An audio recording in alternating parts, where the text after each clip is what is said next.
Bem, boa tarde a todos, bom dia, boa tarde, boa noite, né, para quem vai nos escutar aí em outro horário, né? Eu me chamo Rafael Lanaro, sou atual presidente da Sociedade Brasileira de Toxicologia, e a gente está começando aí mais um episódio do Toxicologia em Debate, né? Esse episódio é o primeiro episódio da atual diretoria, né, que está se mantendo em sua estrutura, né, que foi reformulada, atualizada com novos membros, e também do CJ Tox, que está nos apoiando aqui, né, nessa gravação e também aí na organização desse evento, que já é um sucesso da Sociedade Brasileira de Toxicologia.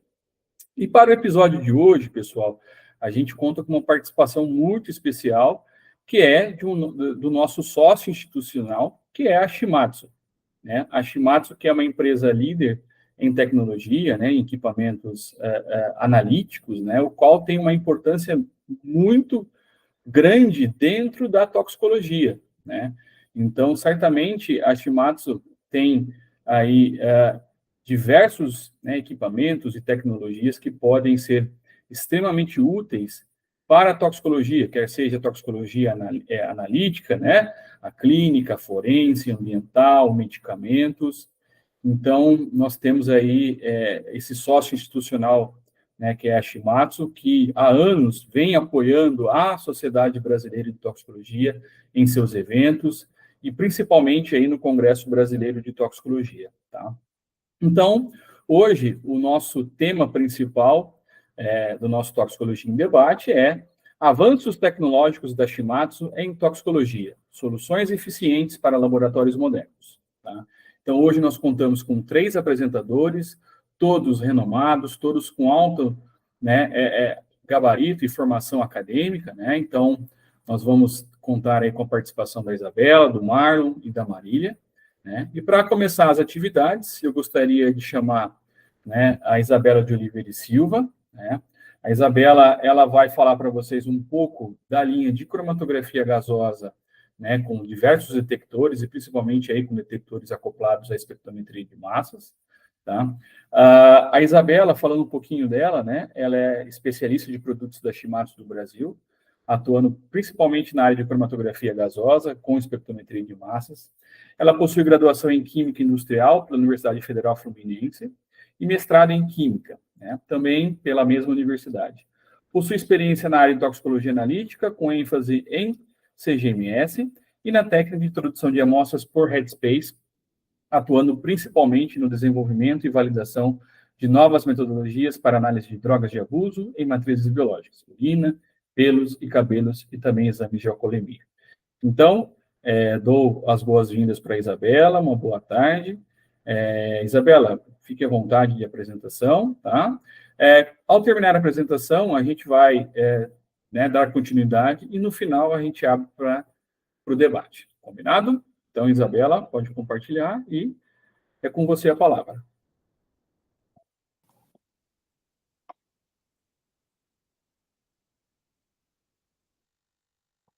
E todo mundo está vendo a minha tela? Sim, ele só não está no modo de apresentação ainda. Aqui no meu já está. Aqui ele ainda não está em modo de apresentação. O meu tá. Será que... Oi? Deixa eu tentar de outra forma, então.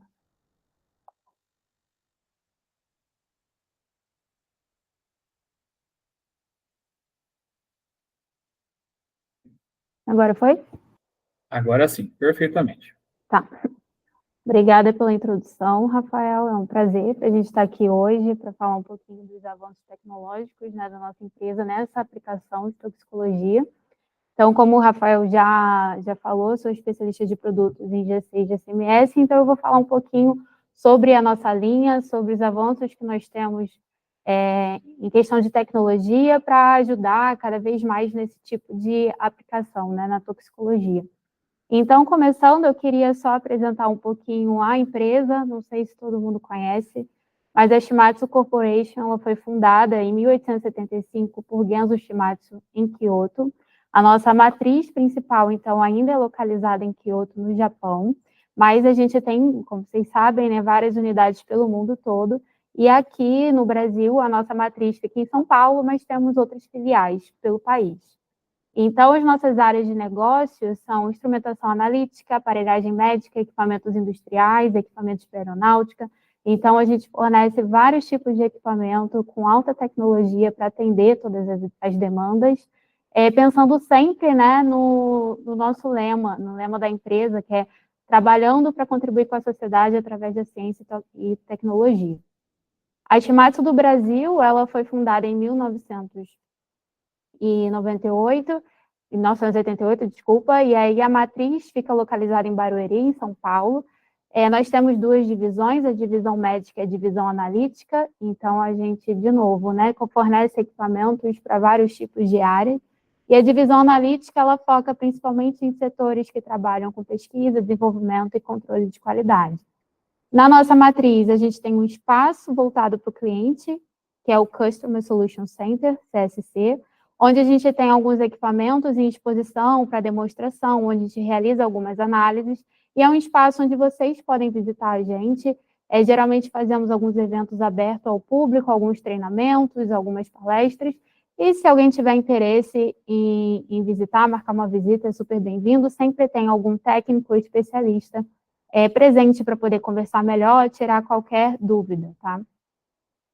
E apresentando agora um pouquinho o time de GC e GCMS, temos o Rodrigo Kitamura, que é o nosso gerente de produtos, e os especialistas de produtos somos eu, a Ana Caroline e o Ricardo Tamashiro.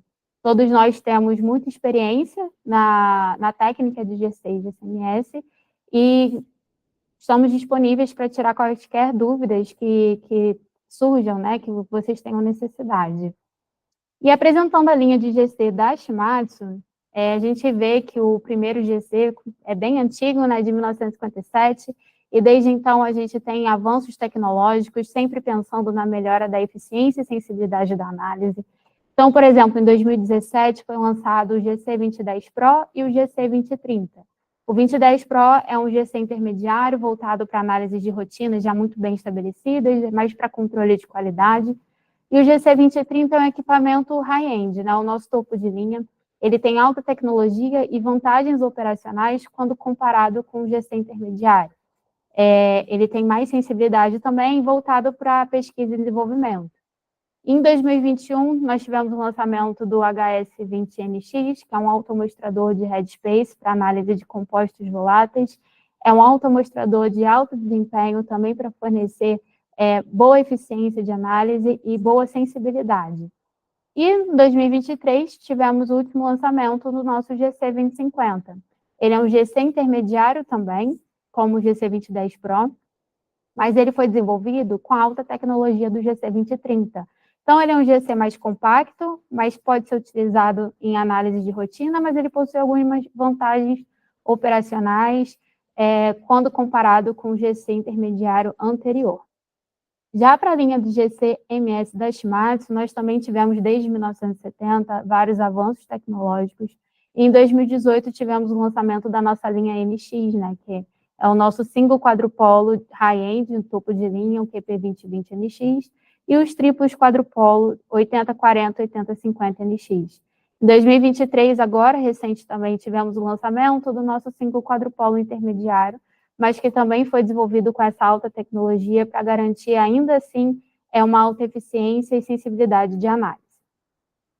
Bom, a cromatografia gasosa é uma técnica muito versátil, que ela está presente em diversas áreas da química, né? Então, petróleo e gás, por exemplo, ambiental para análise de poluentes tóxicos, na toxicologia forense, toxicologia no geral, que é o nosso foco hoje, para análise de alimentos e bebidas, farmacêuticas, aromas e fragrâncias, mas mesmo assim, apesar de estar presente em várias áreas, essa técnica ela é única para cada aplicação, porque tudo vai depender do tipo e forma de introdução da amostra, quais analitos a gente quer separar, a tecnologia da coluna utilizada para a gente poder separar esses analitos de interesse e o tipo de detecção, né? Qual é o tipo de sensibilidade que a nossa análise requer.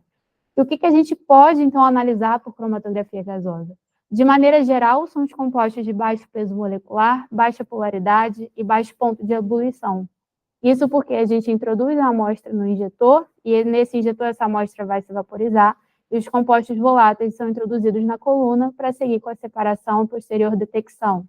Então, a gente foca nos compostos voláteis e que são termoestáveis, mas existem alguns processos de preparo de amostra que tornam alguns compostos impassíveis de serem analisados por GC, como, por exemplo, derivatização, que é um processo, uma reação química que altera a estrutura química do composto para tornar esse composto mais volátil, mais termoestável. E é uma técnica de preparo de amostras já bastante conhecida na toxicologia, que a gente precisa derivatizar algumas drogas, alguns compostos, para a gente poder seguir com a análise. Então, só contextualizando um pouco, né, o tema da nossa aplicação de hoje, toxicologia é a ciência que estuda os efeitos nocivos de algumas substâncias químicas quando interagem com os organismos vivos. E a toxicologia, ela foca na prevenção, no diagnóstico e no tratamento das intoxicações. Substâncias tóxicas, elas são aquelas que causam algum dano à saúde e podem levar à morte, mas como já dizia o médico Paracelso no século XVI, todas as substâncias são venenos. Então, somente a dose correta é que diferencia o veneno do remédio. Eu trouxe aqui o foco da toxicologia ocupacional, toxicologia forense, mas existem também outros tipos de toxicologia. A toxicologia ocupacional, ela é uma toxicologia de prevenção, que ela avalia os efeitos que o trabalhador está exposto no seu trabalho.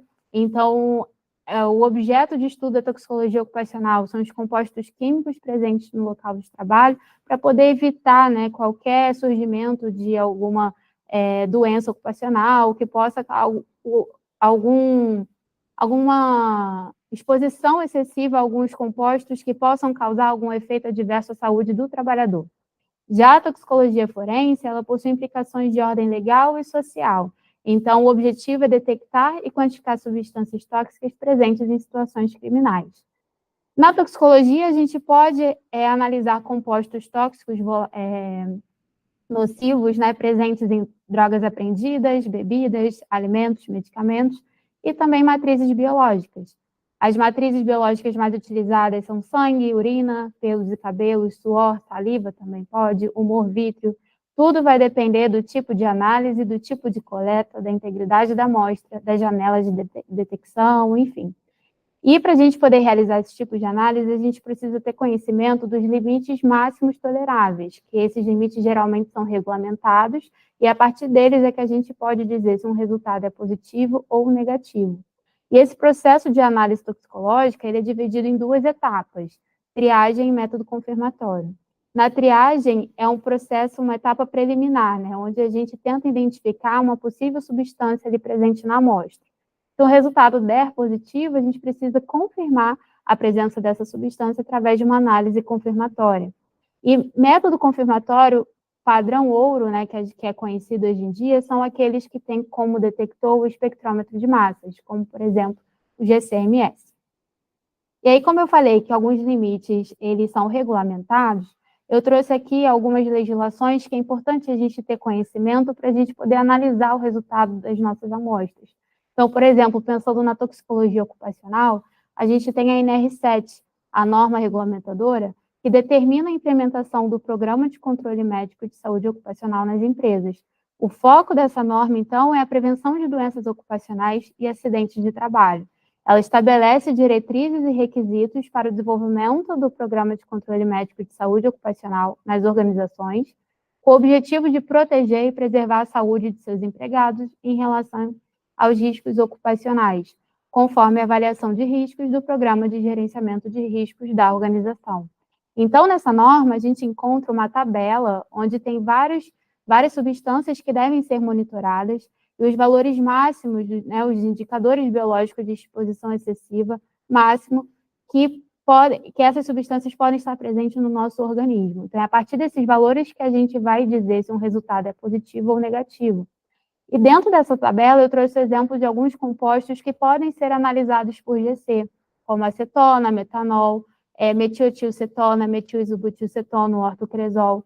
Essas substâncias em excesso no nosso organismo podem causar diversos danos ao sistema nervoso central e periférico, alterações motoras e cognitivas, distúrbios respiratórios, sequelas crônicas.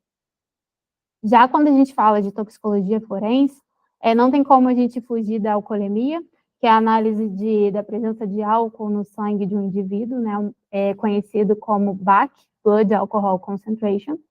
E aí a gente tem que saber sobre as legislações para entender qual é a tolerância da concentração de álcool no nosso organismo.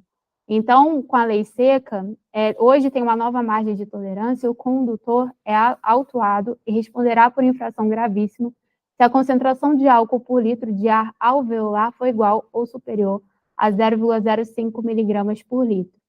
Mas é considerado crime se essa concentração for igual ou superior a 6 decigramas de álcool por litro de sangue ou igual ou superior a 0,3 miligramas de álcool por litro de ar alveolar. Então, são esses valores que a gente precisa ter em mente quando a gente vai realizar as nossas análises. E de acordo com, para a análise de outras drogas psicoativas, né, que geram dependência, a gente também tem que ter conhecimento dos valores de corte, que são os valores também permitidos, máximos permitidos dentro do nosso organismo, e esses valores variam dependendo da matriz em que essa análise é feita, se é urina, cabelo. Então, anfetamínicos, cocaína, opiáceos, têm valores de corte diferentes para cada matriz. Então, é importante a gente ter conhecimento sobre o analito que a gente vai analisar, o tipo de análise que a gente vai fazer, o tipo de matriz, para a gente escolher a instrumentação adequada, se a gente vai necessitar de mais ou menos sensibilidade na nossa análise.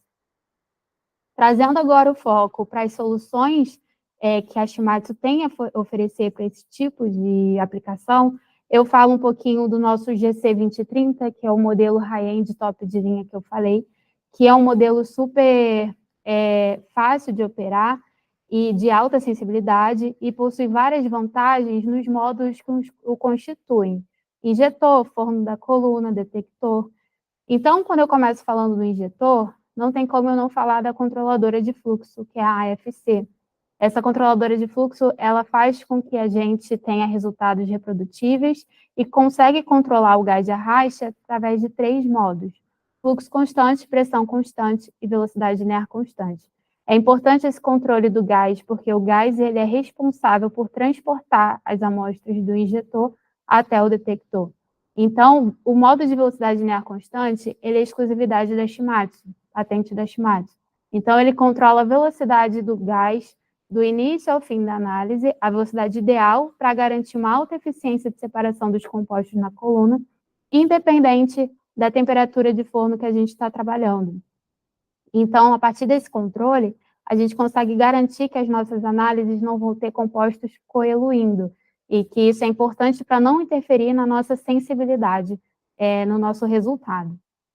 Uma outra vantagem do nosso injetor é que ele é desenvolvido com a tecnologia ClickTech, então a gente pode fazer manutenção nele de maneira muito rápida e fácil, a pessoa não precisa ser nenhum expert para poder trocar, fazer a manutenção dos consumíveis, então apenas com um toque, a gente não precisa de nenhuma ferramenta, a gente consegue fazer ter acesso aos consumíveis. Isso é importante porque, como eu falei, a amostra é vaporizada no injetor, os compostos voláteis entram na coluna. Então, os não voláteis ficam retidos aqui nesses consumíveis do injetor. Então, acaba que a manutenção periódica no injetor é necessária para a gente ter bons resultados de análise. Quando a gente fala do forno da coluna, que é onde fica a coluna cromatográfica, onde vai ocorrer a separação dos compostos, a gente sempre trabalha, geralmente, né, trabalha com rampas de temperatura, e com o aquecimento e o resfriamento, a coluna ela pode sofrer muito e ter seu tempo de vida útil reduzido. Isso porque a conformação da estrutura da fase líquida ela se altera com essa diferença de temperatura. Então, se esse resfriamento da coluna não for controlado, a gente pode ter clivagem dessa estrutura e diminuição do tempo de vida útil. Então, o GC ele tem tecnologias analíticas integradas justamente para proteger a coluna. Então, a gente consegue fazer um resfriamento e ter um controle de temperatura para garantir também, né, temperaturas estáveis, reprodutibilidade do tempo de retenção, e também uma linha de base mais estável, menos ruidosa, para garantir melhores resultados, né, mais sensibilidade nas nossas análises. Agora, eu falei que recente tivemos o lançamento do GC 2050, que é um equipamento, um GC intermediário, mas de alta tecnologia, e ele foi pensado na demanda de laboratórios que têm pouco espaço de bancada. Então, nos diversos setores da indústria, em laboratórios já bem estruturados, porém com espaços limitados, se faz necessário no mercado de GC ter um instrumento analítico compacto sem concessões, ou seja, um sistema que traga um grande desempenho mesmo sendo um GC de rotina. Então, esse GC, ele foi pensado, ele possui todas as tecnologias que eu já apresentei até agora do GC 2030. O nome dele, Brevis, é a origem do latim, ele significa pequeno, estreito, então ele é um cromatógrafo bem compacto, mas ele é poderoso porque ele mantém o desempenho da análise. Apesar de ser pequeno, é possível a gente trabalhar com 2 linhas analíticas, ou seja, 2 colunas capilares dentro do equipamento. Não é preciso de nenhum consumível específico para esse cromatógrafo. Os consumíveis são intercambiáveis com os outros G6 já existentes. E ele possui também inteligência analítica integrada. Então, além das tecnologias que eu já falei, ele possui algumas outras vantagens, como um condicionamento de coluna automático. Então, ele tem o melhor desempenho da categoria. Então, ele combina isso com a possibilidade de expansão, ou seja, ao mesmo tempo que obtém a maior produtividade, tem economia de espaço. Ele tem compatibilidade com o Headspace, que é o automostrador para análise de voláteis, e também para o MS. E aí, como eu falei, método padrão ouro para confirmação, análise confirmatória de toxicologia, é sempre utilizando o detector de espectrometria de massas. Então, aqui eu trago agora, falo um pouquinho, né, das vantagens do nosso GCMS, mas de maneira bem resumida, né, como que funciona esse tipo de análise. A amostra é introduzida no injetor, vaporizada, compostos de voláteis são introduzidos na coluna, onde são separados e de maneira individual são eluídos, chegando no detector. Através da linha de transferência, né, que conecta o GC ao MS, os compostos eles chegam na fonte de ionização, onde são ionizados, e esses íons caminham para o quadrupolo, onde são filtrados, até chegar ao detector, para que a gente tenha, né, o sinal gerado em forma de cromatograma e o espectro de massas. Esse sistema todo, ele fica sob vácuo, porque a detecção dos íons é baseada na trajetória estável dos íons aqui dentro. Então, a gente não pode ter a presença de nenhum interferente que atrapalhe esse caminho dos íons até o detector. E o GCMS, ele pode ser utilizado tanto para screening, né, triagem, quanto confirmação, porque através do espectro de massas que é gerado, a gente consegue comparar com os espectros registrados já na biblioteca. Então, a gente consegue confirmar a presença do nosso composto em questão na amostra. E qual é a diferença, então, de um single quadrupolo para o triplo quadrupolo? Aqui eu também trago de forma resumida. No single quadrupolo, depois, a gente só tem a presença de um quadrupolo e o detector, então esses íons que são gerados na fonte de ionização atravessam esse quadrupolo até chegar ao detector. Então, no single quadrupolo, conseguimos fazer uma análise scan, que é o que chamamos de varredura de íons, e uma análise SIM, onde a gente já monitora os íons selecionados referentes àquele composto-alvo que a gente tem interesse de detectar. Então, a análise SIM ela é mais sensível do que uma análise scan. Já no triplo quadrupolo, a gente tem a presença de uma célula de colisão e um segundo quadrupolo depois do detector.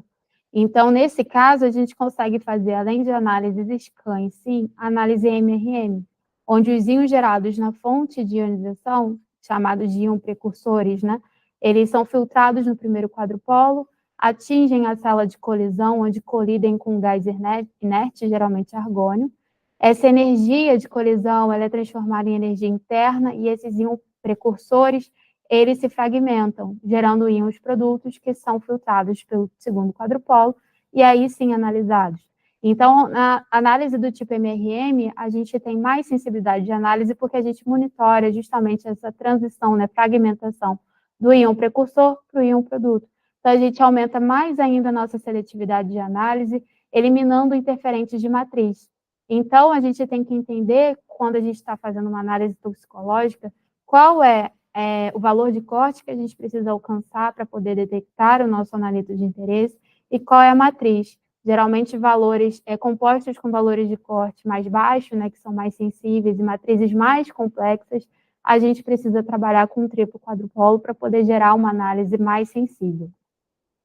E aí o nosso sistema de CMS apresenta algumas tecnologias que trazem vantagens para esse tipo de análise.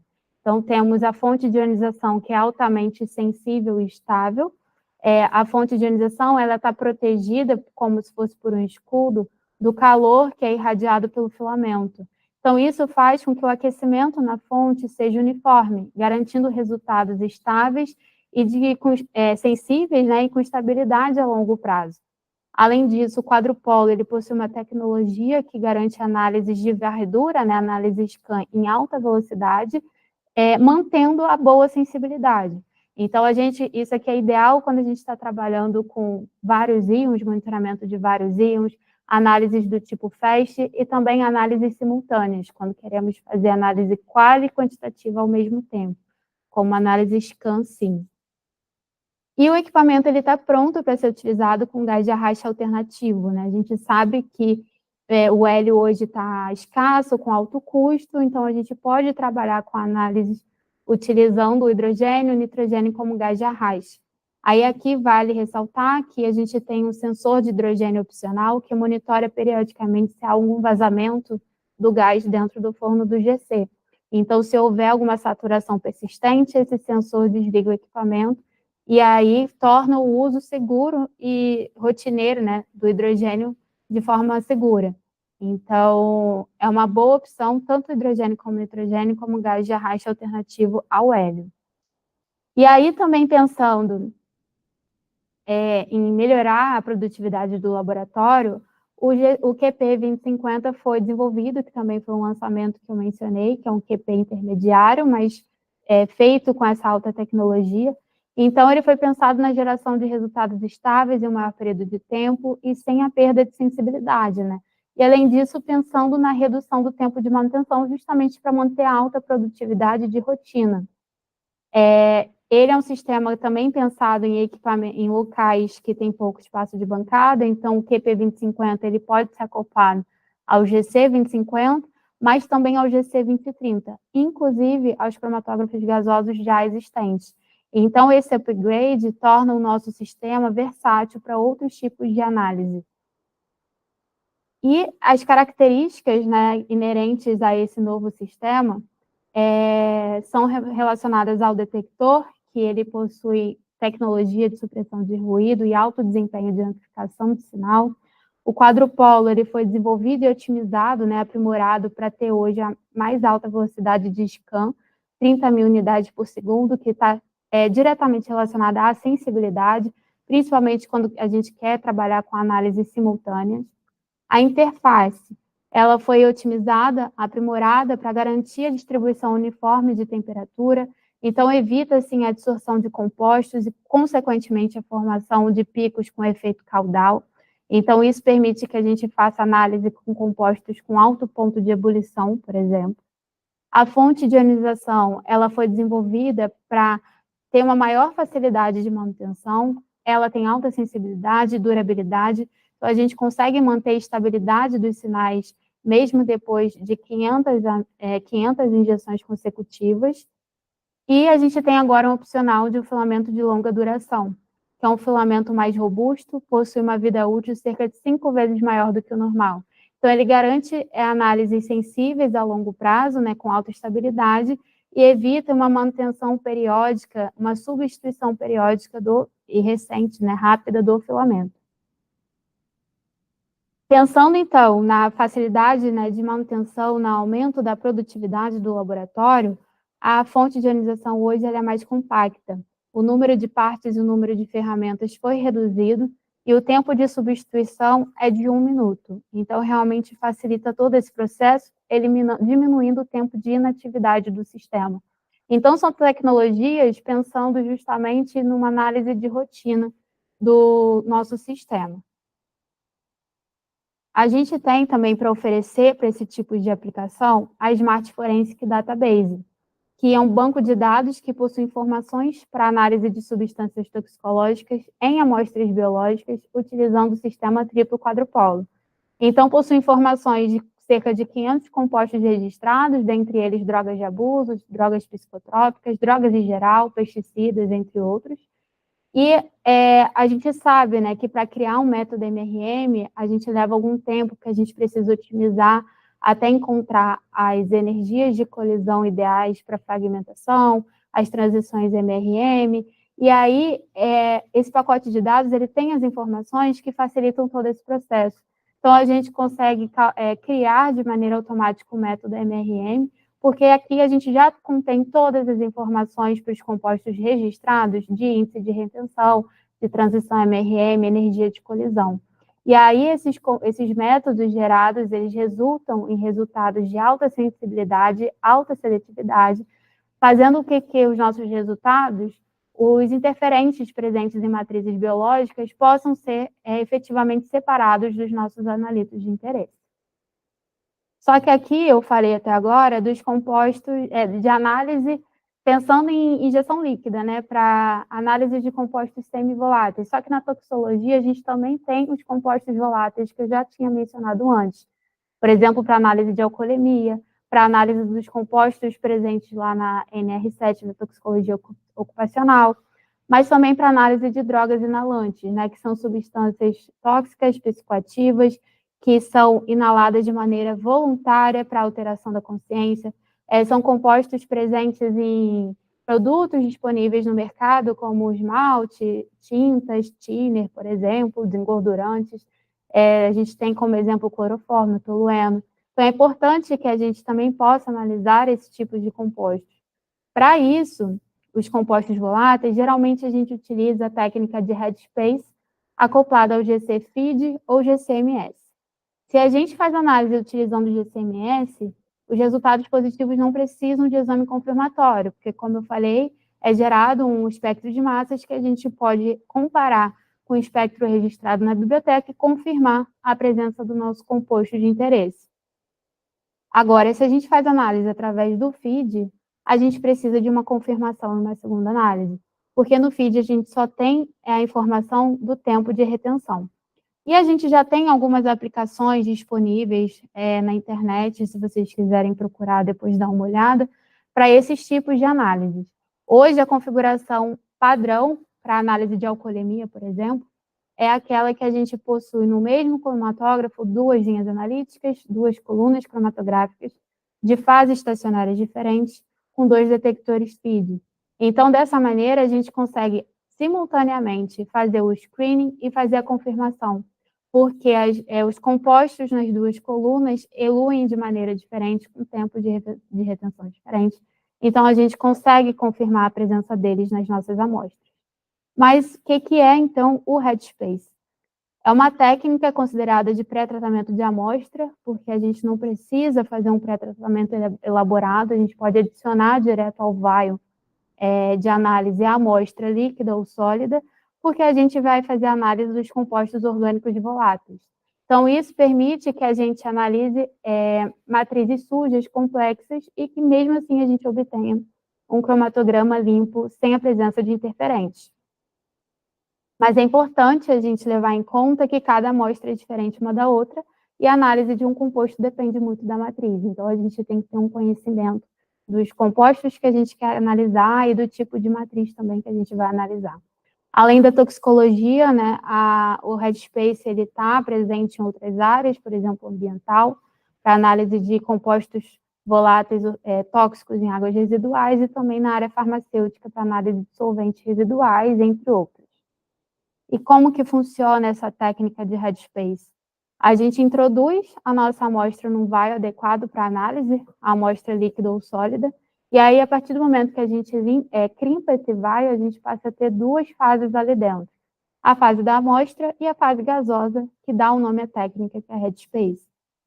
Esse vial ele é levado ao forno a uma temperatura e um tempo pré-determinado, porque esses compostos voláteis presentes na amostra migram da fase da amostra para a fase do headspace. E aí a gente precisa que eles atinjam o equilíbrio, ou seja, que a concentração dos compostos presentes na fase gasosa seja representativa a concentração deles na fase da amostra. Depois que o equilíbrio é atingido, a gente consegue alicotar e levar esses compostos para análise através da cromatografia gasosa. Então, para esse tipo de técnica, a etapa fundamental e importante é o alcance do equilíbrio. E aí, os parâmetros que a gente precisa pensar, se preocupar, né, em otimizar, são a temperatura e o tempo de incubação. Como solução para análise de voláteis na toxicologia, a gente tem o HS20NX, que é um autoamostrador de headspace de alto desempenho, é um autoamostrador todo valvulado, pressurizado, então o caminho que a amostra percorre aqui dentro é através de diferença de pressão. E aí o nosso autoamostrador apresenta algumas características fundamentais para justificar realmente esse alto desempenho. A principal delas é que a gente garante um ultra low carryover, né? Um carryover muito baixo, que é uma etapa, um problema que muitos analistas enfrentam, principalmente na análise de headspace. Isso porque o nosso sistema valvulado foi todo pensado para poder eliminar qualquer contaminante interferente que esteja presente ali dentro do sistema. Então, evita a presença de picos fantasmas, né, no nosso cromatograma. A gente garante excelente reprodutibilidade, que está diretamente relacionada à estabilidade da temperatura durante a incubação do vial, né, até atingir o equilíbrio. Isso se deve ao fato de que, ao mostradores de headspace convencionais, a abertura do forno se dá por cima. Então, nesse momento de abertura do forno, a gente tem perda de calor que acaba afetando na nossa reprodutibilidade de resultado. No nosso HS20NX, o vial é introduzido por baixo, então evita que haja essa dissipação de calor e, além de que esse sistema ele é melhor vedado. Então, a gente garante que haja uma estabilidade de temperatura durante a incubação. O nosso headspace ele é conectado ao GC por uma linha de transferência, que ela é curta e inerte, então o caminho que a amostra tem que percorrer, né, os compostos têm que percorrer até chegar à coluna é curto, e sendo uma linha de transferência pequena e com temperatura uniforme aqui, é aquecida, a gente garante que não há nenhuma condensação dos compostos no meio do caminho. Então, é possível a gente analisar compostos com uma ampla faixa de pontos de ebulição. E, além disso, pensando em produtividade do laboratório, o nosso autoamostrador, ele otimiza o tempo de análise. A gente sabe que, com o headspace, né, o tempo de corrida de análise é maior, porque além do tempo do GC, do forno da coluna, a gente tem o tempo de equilíbrio do vial. Então, o headspace, ele sobrepõe essas análises para otimizar o pré-tratamento das amostras que estão em sequência. E como eu falei do nosso sistema GCMS, o headspace também está pronto para ser utilizado com gases alternativos. Além disso, a gente tem consumíveis que são pensados para garantir uma alta sensibilidade de análise, né? Septos, por exemplo, com baixo sangramento. E aqui eu trago foco na nossa agulha, que ela tem tratamento anticorrosão. E é importante porque quando a gente analisa sangue, por exemplo, às vezes a gente precisa adicionar um ácido forte, e aí a corrosão da agulha pode afetar a precisão da análise e também aumentar o risco de inatividade do sistema devido ao entupimento da agulha. Então, os nossos consumíveis já são preparados para todos os tipos de análise. Além disso, o nosso headspace pode ser encontrado no modelo loop ou modelo trap. O modelo trap, ele tem todas as vantagens também que eu apresentei até agora, mas ele é voltado para análise de compostos voláteis que em baixa concentração nas amostras. Aqui dentro a gente tem um trap absorvente, que ele concentra as amostras e depois, por dessociação térmica, aumento da temperatura, esses compostos são liberados para análise. Então, através da análise headspace trap, a gente tem mais sensibilidade, podendo detectar os compostos que estão em menor concentração nas nossas amostras. Aí aqui eu trago um exemplo de aplicação de análise de alcoolemia, que é a análise de etanol no sangue, já com o nosso breve GC2050 e o headspace do tipo loop. Então, aqui, como eu falei, a gente tem a presença de duas colunas cromatográficas de fases estacionárias diferentes, para no mesmo cromatógrafo a gente fazer análise simultânea de triagem e confirmação. Vale ressaltar aqui que essa aplicação foi desenvolvida utilizando o hidrogênio como gás de arraste alternativo.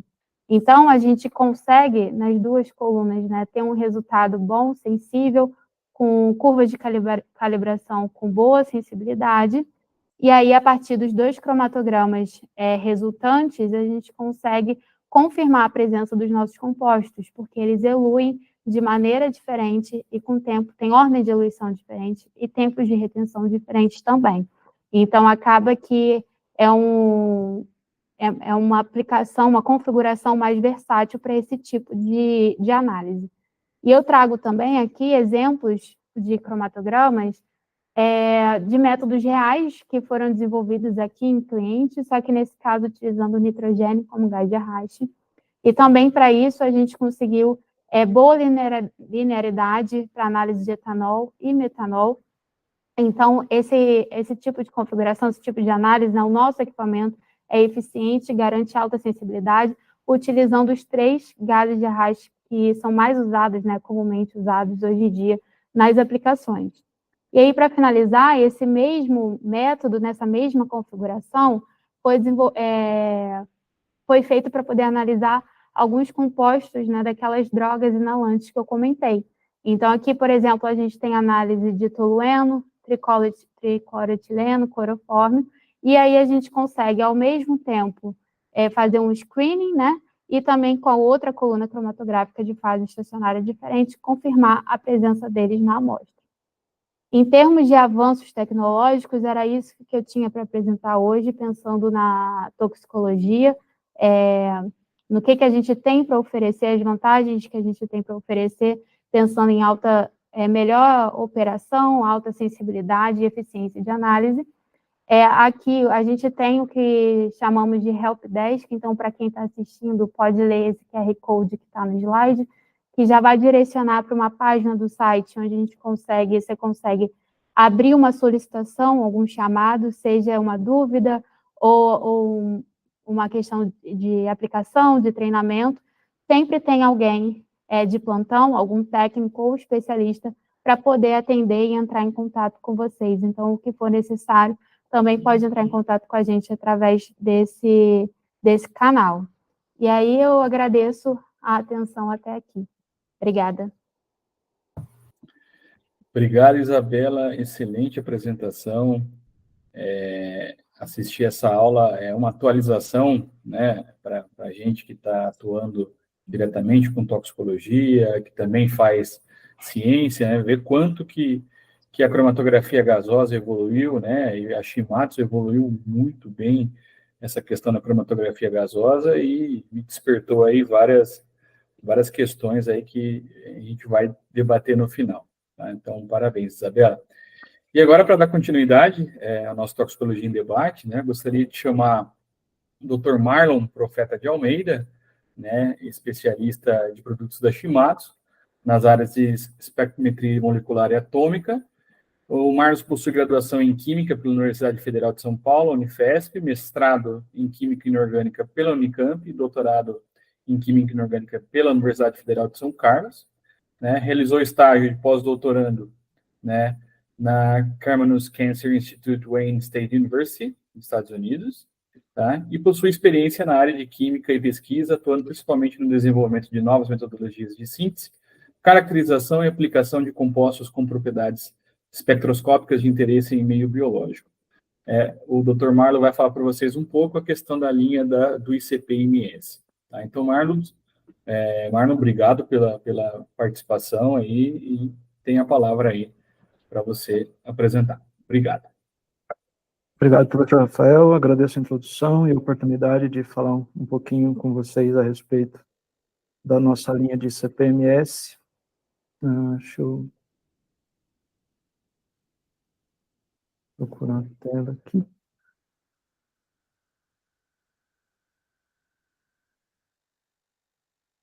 Se vocês estiverem vendo minha tela já. Sim, perfeito. Ok.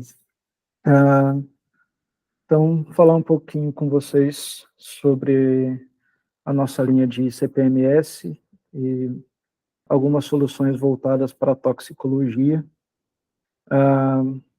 Um sumário, mais ou menos, de como as coisas vão andar por aqui. Eu vou falar com vocês um pouquinho sobre um overview teórico sobre a técnica, porque eu acredito que, talvez, de todas as técnicas que a gente vai falar hoje, o ICP-MS seja o menos comum na toxicologia. Vou apresentar o portfólio da Shimadzu, que são os modelos 2040 e 2050, e aí vou tentar vincular, de alguma forma mais assim lúdica e mais direta, a análise elementar com a toxicologia. E então vou apresentar algumas notas de aplicação que nós temos utilizando os nossos equipamentos relacionados a análises toxicológicas, ok? Então, primeiramente, o que é o ICP-MS, né? É basicamente uma técnica de análise elementar da família das análises elementares. É uma espectrometria de massas acoplada ao plasma indutivo. Então, o que a gente tem aqui é uma análise diferente de GCMS e LCMS, que eles identificam e quantificam moléculas orgânicas. O ICP-MS, a ideia é identificar e quantificar os elementos metálicos presentes na nossa amostra ali. Então, ele é da mesma família ali da absorção atômica, da fluorescência de raio-x e do próprio ICP óptico, né? Então, essa é a ideia do ICP-MS. E se a gente fizer um comparativo entre as técnicas, qual seria a grande vantagem do ICP-MS em relação às outras? Né? Se a gente for falar, por exemplo, com o fluorescência de raio-x, o fluorescência de raio-x, em geral, ele não necessita de um pré-tratamento de amostra, né? A gente não tem uma perda de tempo e recurso com gestão de amostra e todo o processo de preparação. Porém, o fluorescência de raio-x, ele tem um limite de detecção mais elevado, né? Vai trabalhar ali na faixa de ppm, a porcentagem, que seria mais ou menos o que acontece com se a gente comparar com a absorção atômica, né? A absorção atômica, se for no modo chama ali, a gente consegue trabalhar em ppm, ppb, e no modo forno de grafite, a gente consegue trabalhar em ppb e ppt, que seria o mesmo range do ICP-MS. Porém, aí a gente tem a vantagem no ICP de que a gente consegue fazer uma análise multielementar, enquanto no absorção atômica a gente trabalha um elemento por vez.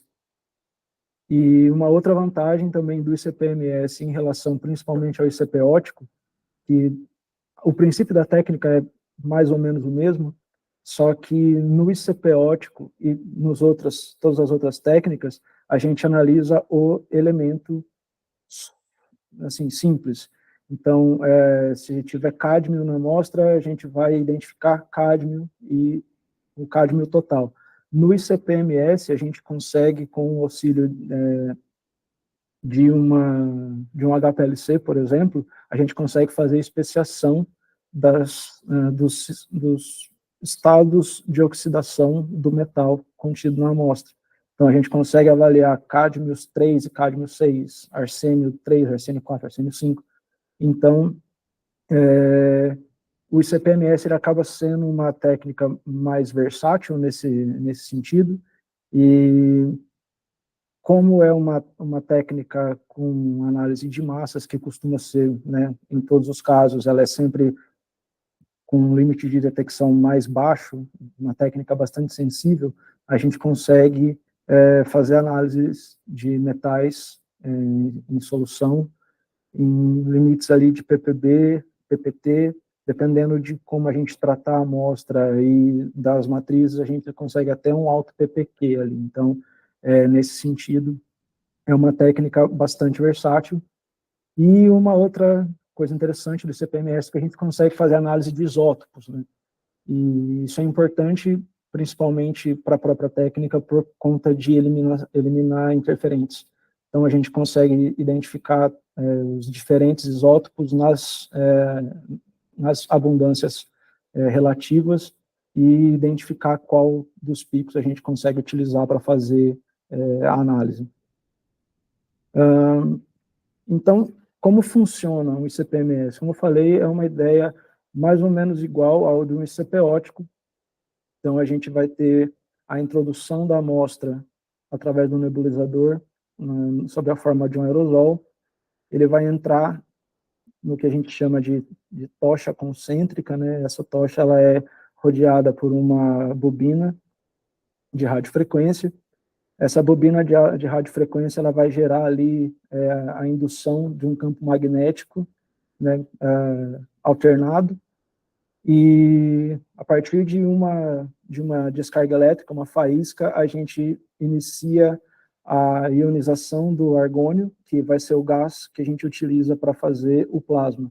E esse processo em cadeia vai gerando cada vez mais argônio ionizado, e esse gás ionizado em alta temperatura é o que a gente chama de plasma. A amostra, então, ela entra no plasma, esse plasma pode chegar a temperaturas aí de 10.000 kelvins, e nessa temperatura, tudo que a gente tem na amostra vai ser atomizado e ionizado, então a gente vai ter a geração de um íon de carga 1, certo? E então, ele vai passar pelas lentes, que são responsáveis por focalizar os íons e retirar interferências ópticas, né? Então a gente vai bloquear luz que estiver entrando pelos cones, vai passar pelo analisador de massas, que vai ser um quadrupolo, semelhante ao que a Isabela falou já no começo, na apresentação de GC, e chegar no detector de massas.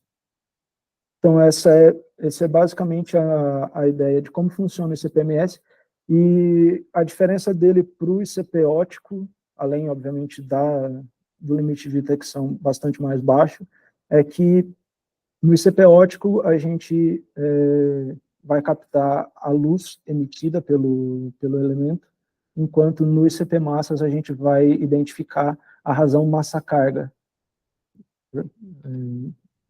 do elemento do analito que a gente tiver em questão.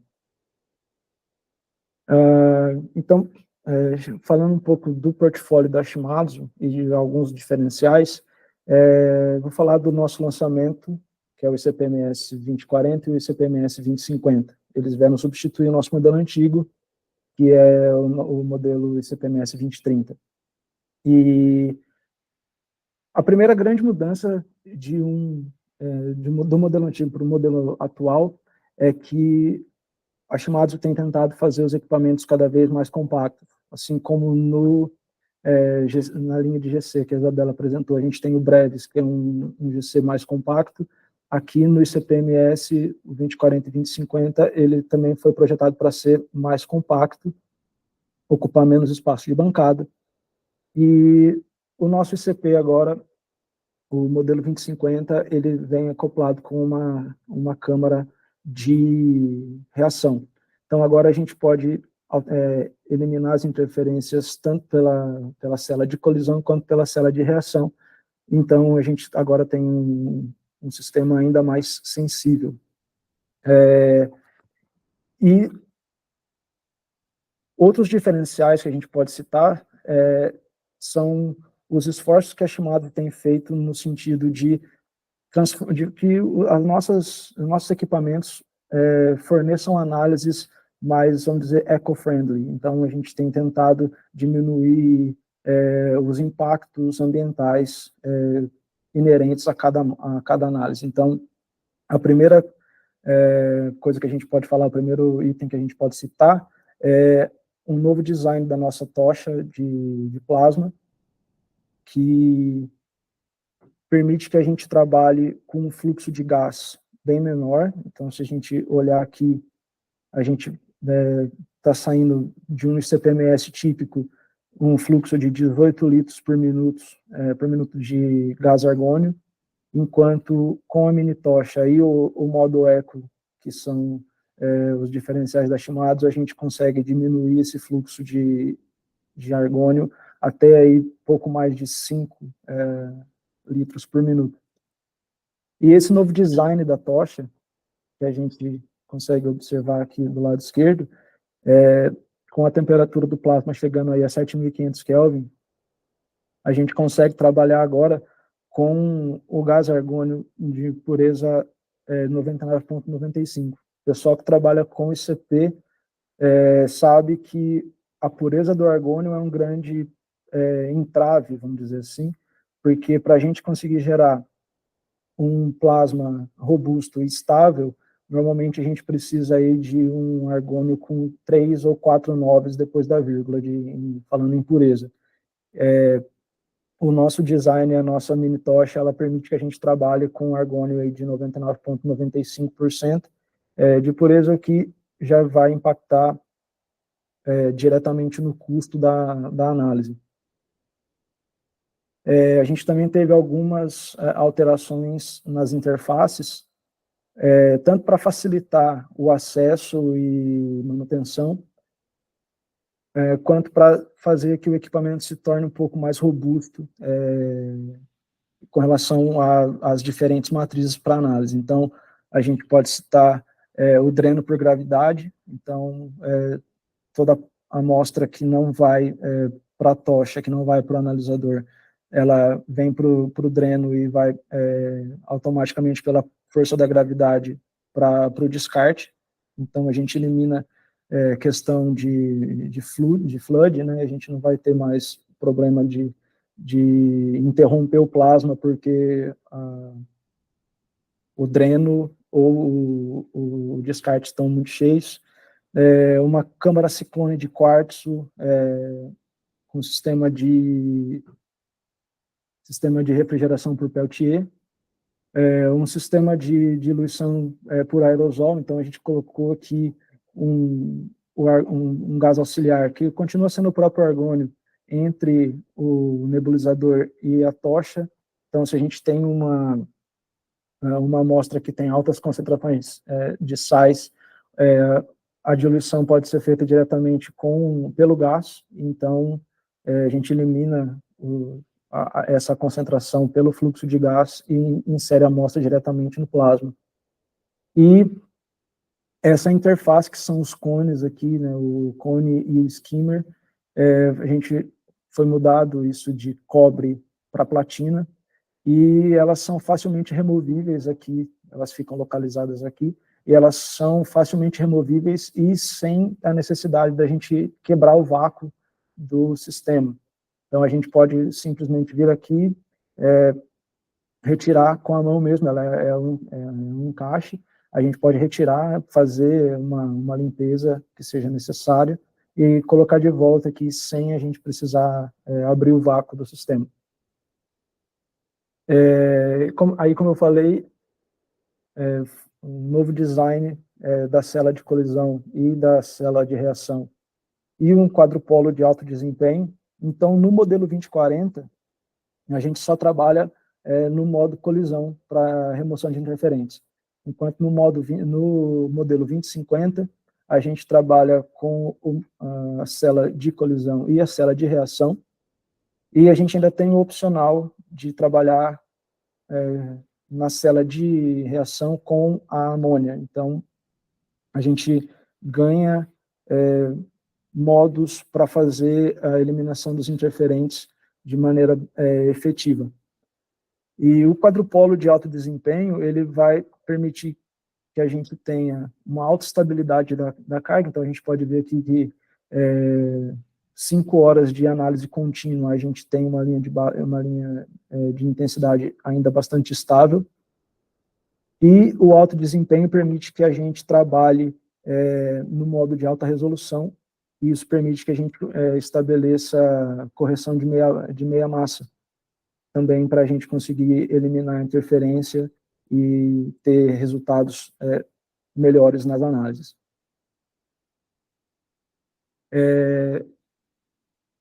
Aqui é algo inovador de forma que a gente pode dizer assim, em relação à inteligência analítica. Com o equipamento novo, essa inteligência analítica vem sendo adotada nos novos equipamentos da Shimadzu, e por isso a CPMS ela não é diferente. Então, O que a gente conseguiu aqui é fazer uma redução do tempo de medição de 23 segundos por amostra. A gente pode utilizar um pré-enxágue, que vai ajudar a gente a diminuir o tempo de medição da primeira para a segunda amostra em 40 segundos. E aí, globalmente falando, a gente tem uma redução aí de 1 hora e 44 minutos no tempo de análise de 100 amostras. Isso é muito importante em laboratórios de análise toxicológica, onde a rotina é muito grande e a demanda é muito alta, então, quanto mais curto o método de análise, mais interessante no sentido da produtividade. Então, essas são inovações que a Shimadzu traz agora no nosso novo modelo do ICP-MS. E uma outra característica é esse enxágue prolongado. A ideia do enxágue prolongado é a gente eliminar carry-over.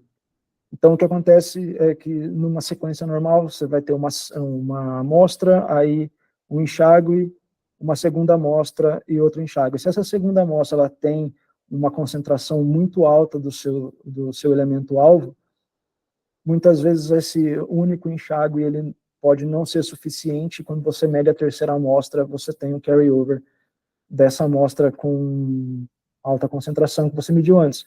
E aí o que acontece é que você tem que refazer o enxágue e refazer a leitura.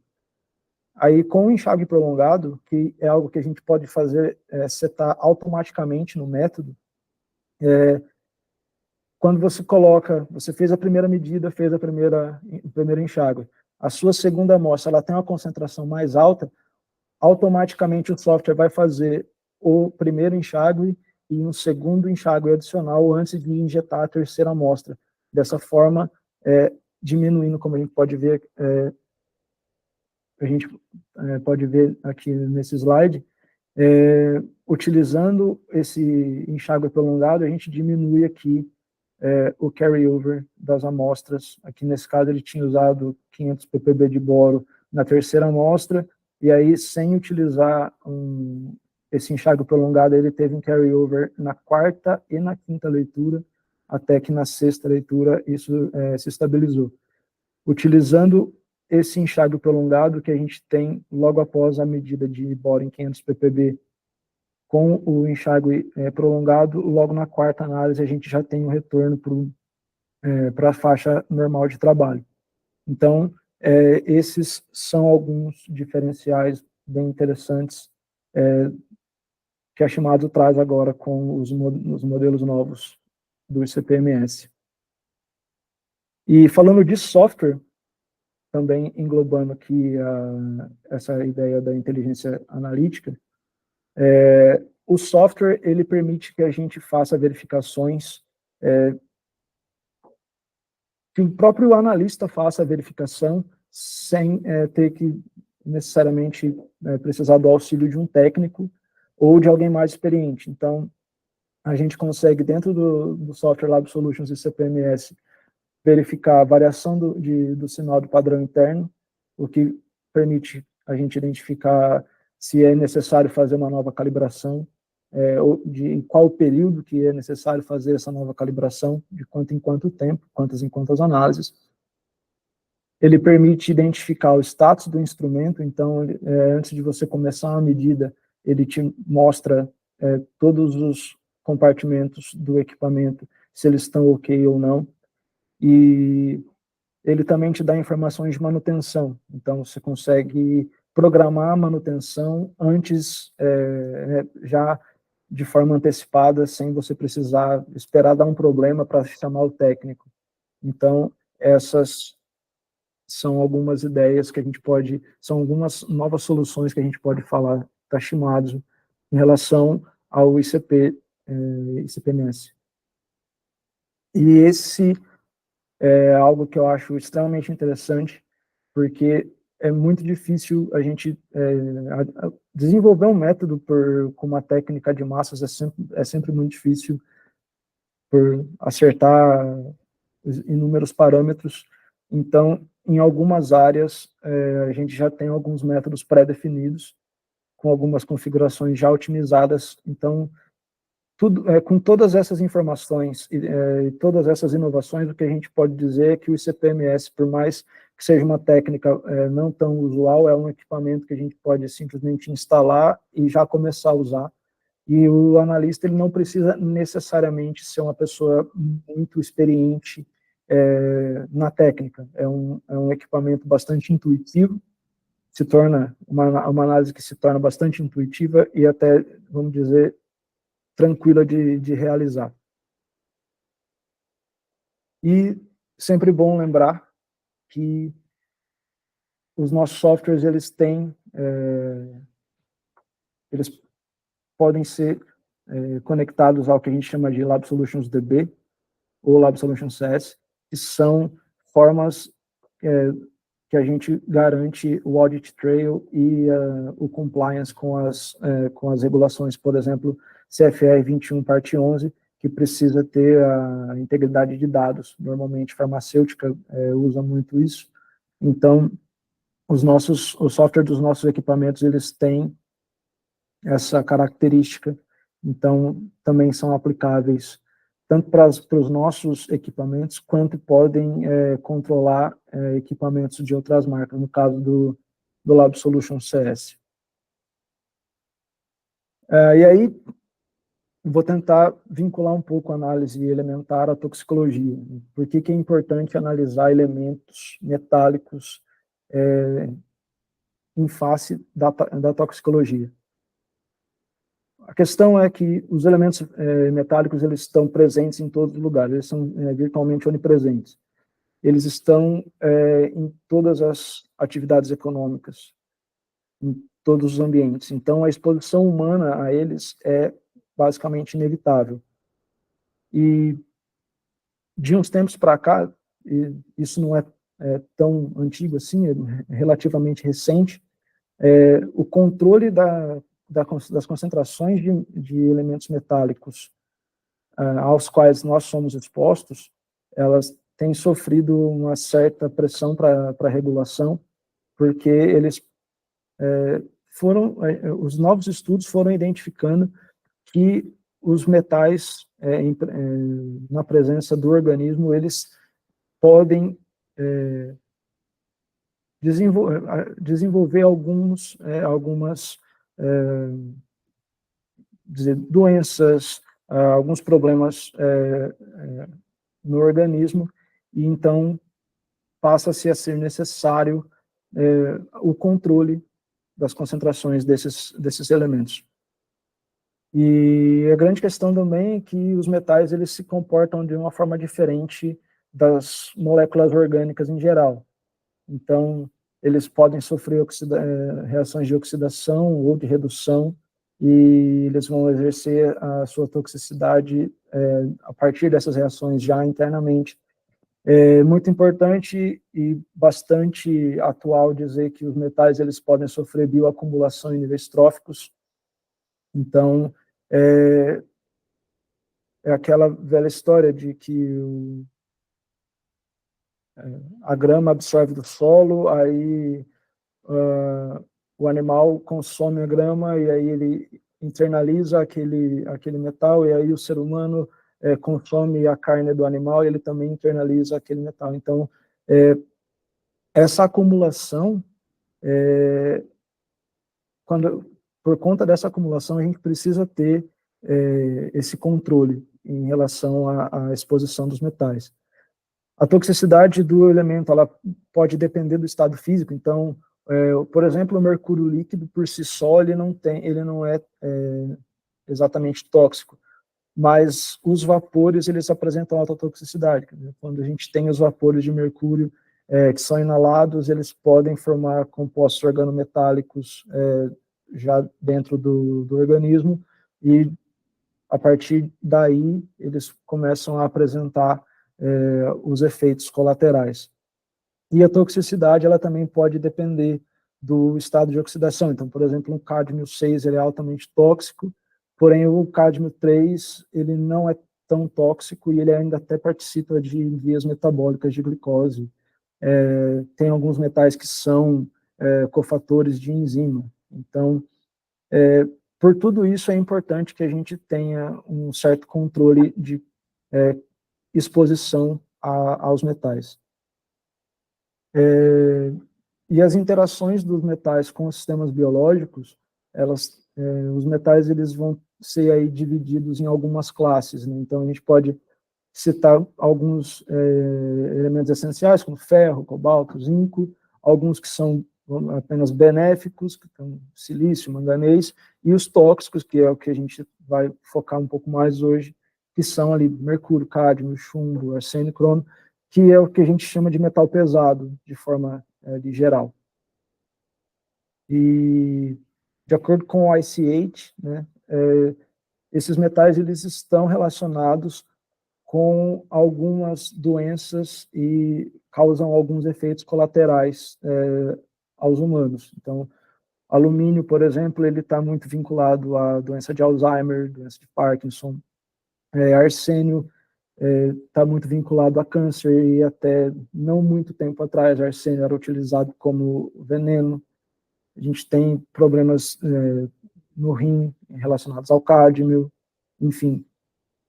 São uma série de efeitos colaterais que podem ser evitados se a gente diminuir a exposição, e a forma de diminuir a exposição é tendo controle sobre as concentrações em cada produto que a gente tem. Isso que eu tenho falado sobre manter esse controle dessas exposições, essas concentrações, se tornaram uma parte da farmacopeia americana e também da europeia, nos capítulos 232 e 233 da farmacopeia americana, eles indicam as impurezas elementares, os limites de toxicidade e quais os procedimentos para medida. E, recentemente, o ICH introduziu o ICP-MS como um procedimento possível, aceitável para medidas.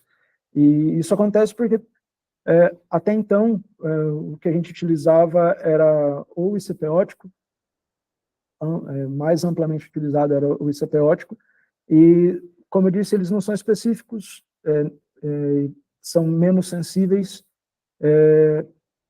então, conforme a tecnologia avança e a gente consegue ter limites de detecção menores, então o ICP-MS ele foi introduzido, então agora é uma medida possível pela norma. E os metais, eles podem ocorrer na amostra, né, de forma natural, ou adicionado intencionalmente, ou introduzido de uma forma inadvertida. Todas essas características são cobertas pelos capítulos da farmacopeia, e existem lá, de acordo com cada via de introdução, os limites, tanto os diários aceitáveis, e as formas como a gente consegue converter os limites diários com as concentrações que a gente pode encontrar em cada amostra de cada produto. Aqui só um quadro mostrando isso que eu acabei de falar, né, quais são os limites diários permitidos, tanto pelo ICH quanto pela farmacopeia americana, para cada elemento, e aqui nas classes são as formas de introdução. Então, a gente tendo esses guias, eles permitem que a gente desenvolva os métodos para identificação e quantificação dos elementos metálicos em cada produto. E isso foi, como eu falei, não é tão antigo assim a introdução do ICP-MS nessas normas para detecção dos metais. Se não me engano, aqui de 2019, 2018 para frente. E aqui está como eu falei para vocês, o procedimento e a técnica de detecção, sendo aqui introduzido o ICP-MS. Bom,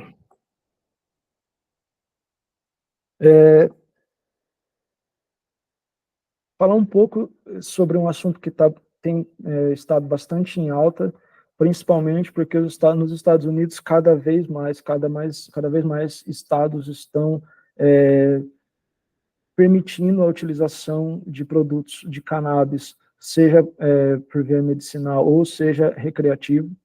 Então, as rotulagens delas têm que ser cada vez mais precisas e os metais pesados, eles estão entre os analitos de interesse. E por quê? Novamente, como eu falei, os metais eles sofrem acumulação de acordo com os níveis tróficos, e algo muito interessante das plantas da família cannabis em geral é que elas têm a característica de ser hiperacumuladores. Então, elas têm uma capacidade, vamos dizer, maior de acumular esses metais pesados nas suas estruturas, o que faz, então, com que a exposição das pessoas que fazem o uso de produtos de cannabis seja mais intensa. A gente pode dizer, por exemplo, esse estudo publicado na CNN, que os usuários de marihuana eles têm maior concentração de elementos metálicos pesados no corpo, e é justamente por conta dessa capacidade da cannabis de ser um hiperacumulador.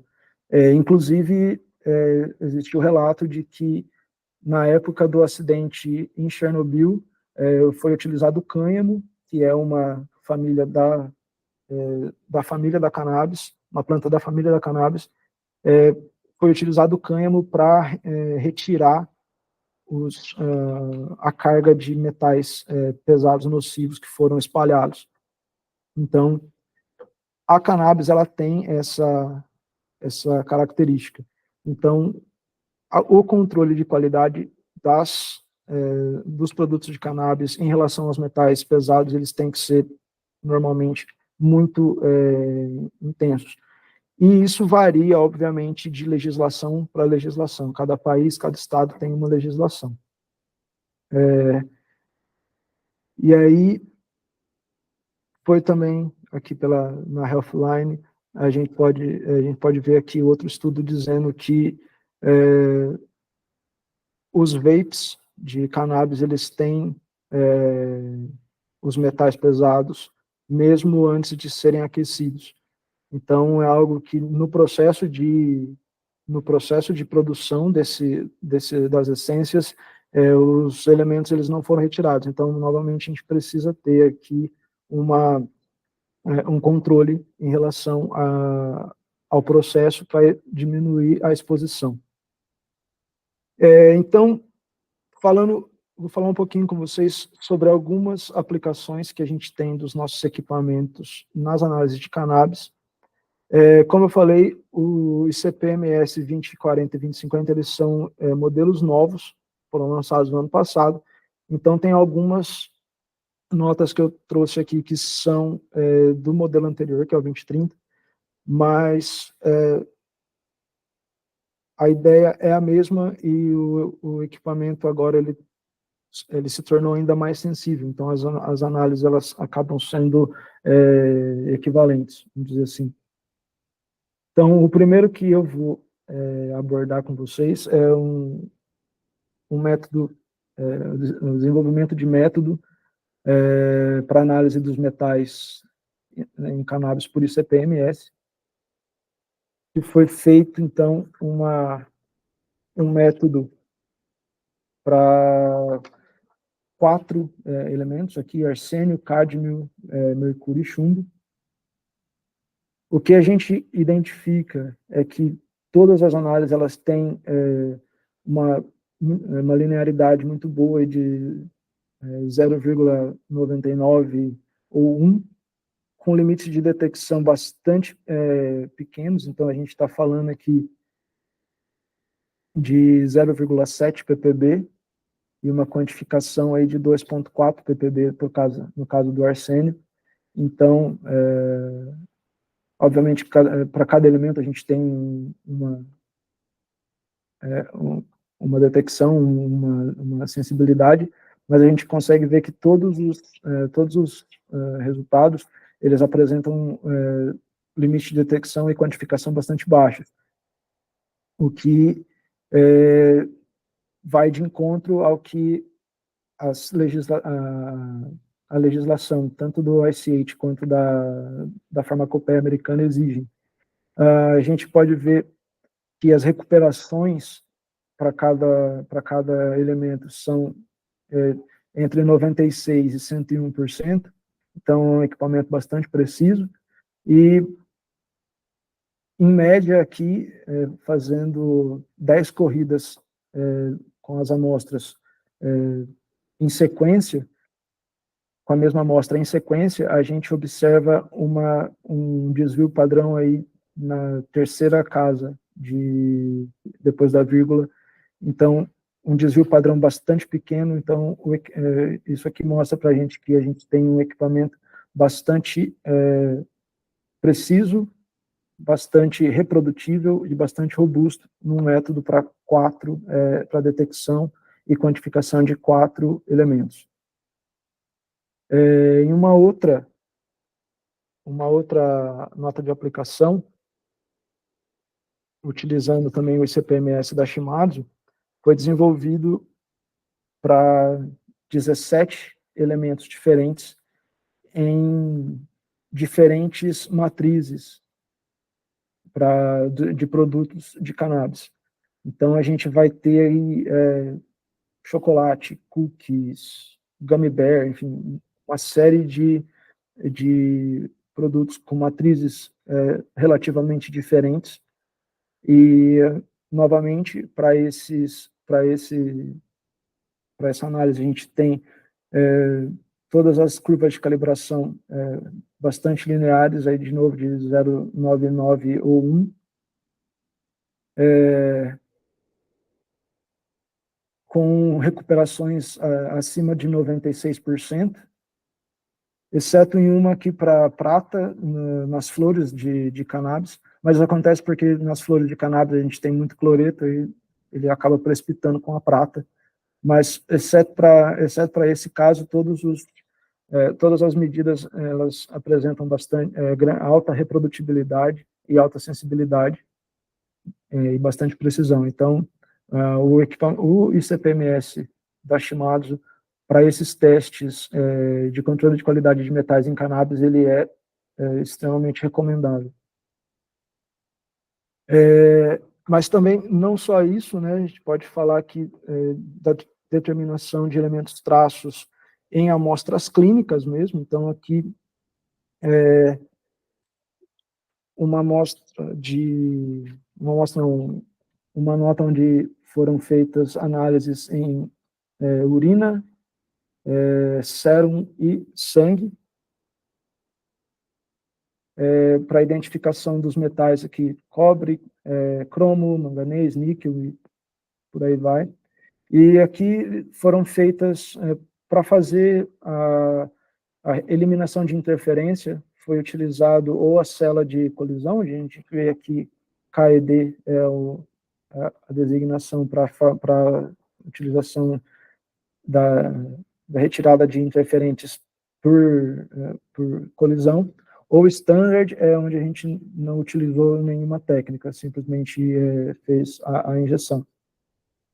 E aí a gente consegue observar que tanto para a urina quanto para o sérum ou para o sangue foram identificadas as amostras em baixos níveis de detecção. Então a gente consegue fazer aqui a gente está em miligrama por litro, né? Então a gente consegue fazer a identificação aí de todos esses elementos na ordem de baixo ppb. E para encerrar, eu trouxe esse artigo que foi realizado em parceria com a Shimadzu na China, onde foi desenvolvido um método para análise e especiação de arsênico na urina de pacientes com arsenismo. Então, o arsenismo é uma doença causada pela intoxicação por arsênio, e aí o que os pesquisadores fizeram foi administrar Realgar para os pacientes. Realgar é uma fonte de arsênio, então intoxicou o paciente nos primeiros 3 dias, e depois foi dado um composto para fazer a quelação e eliminação do arsênio. E aí, o que foi feito no decorrer do estudo foi coletar as amostras, passar por um HPLC, e aí no HPLC a gente consegue identificar que as diferentes formas de arsênio. Então a gente tem arsênio 4, que é relativamente tóxico, arsênio 3, que é a estrutura mais tóxica, dimetilarsênio e metilarsênio, que já são relativamente menos tóxicos, e o arsênio colina, que é não tóxico. E aí o que acontece é que, passando pelo HPLC e depois pelo ICP-MS, a gente consegue então fazer a especiação, saber quem é arsênio 4, quem é arsênio 3 e todas as outras formas do arsênio nas amostras. E, mais importante que isso, a gente consegue ver a evolução desses sinais de arsênio de acordo com o tempo do tratamento. Então, a gente consegue observar que até o 3º dia a gente tem uma concentração bem alta das formas de arsênio mais tóxicas, até que no final do tratamento, aqui já no 17º dia, a única forma de arsênio encontrada é a forma arsênio 5, que é a forma que vai ser excretada pelos rins. Então, por aqui a gente consegue identificar a especiação das formas de arsênio, a evolução do tratamento. Então, a gente consegue identificar um diagnóstico de arsenismo, acompanhar o tratamento e identificar qual o caminho metabólico, né? Então, a gente consegue identificar que todas as formas elas se transformam em arsênio 5 até que elas sejam excretadas pelo rim. Então, todas essas são análises possíveis, são possibilidades de utilização do ICP-MS na toxicologia. Eu coloquei alguns porque a gente tem um tempo relativamente curto, mas a gente poderia falar muito mais aqui sobre controle de poluentes no solo, no ar, na água, especiação especiação dos metais em outras matrizes, como, por exemplo, especiação de mercúrio em mel. A gente poderia abordar as mesmas análises para dermocosméticos, veterinários, enfim, essas aplicações, todas elas são possíveis de ser feitas com esse ICP-MS da Shimadzu. E eu acho isso bastante interessante porque, quando a gente está falando em metais, a gente está falando não só da toxicologia na pessoa, mas de todas as formas como ela pode ser exposta a algum metal que vai trazer algum prejuízo. Então, a gente pode fazer todas essas análises, não só da pessoa afetada, mas todas as fontes ambientais podem ser analisadas com a utilização do ICP-MS da Shimadzu. Eu convido vocês a seguirem a Shimadzu nas nossas mídias sociais, e eu agradeço pelo tempo. É isso, gente. Muito obrigado. Obrigado, Marlon, pela belíssima apresentação. Acho que você conseguiu deixar bem claro que o uso do ICP-MS não é um bicho de 7 cabeças, né? Eu acho que existe muito receio, né, dos analistas. Olha, ICP-MS, você tem que ser um profissional altamente treinado, enfim, tem que direcionar muitos estudos para isso, e com a sua apresentação, né, mostrando os equipamentos da Shimatsu, fica bem claro que parece ser relativamente simples, né? Então, acho que isso é bem interessante.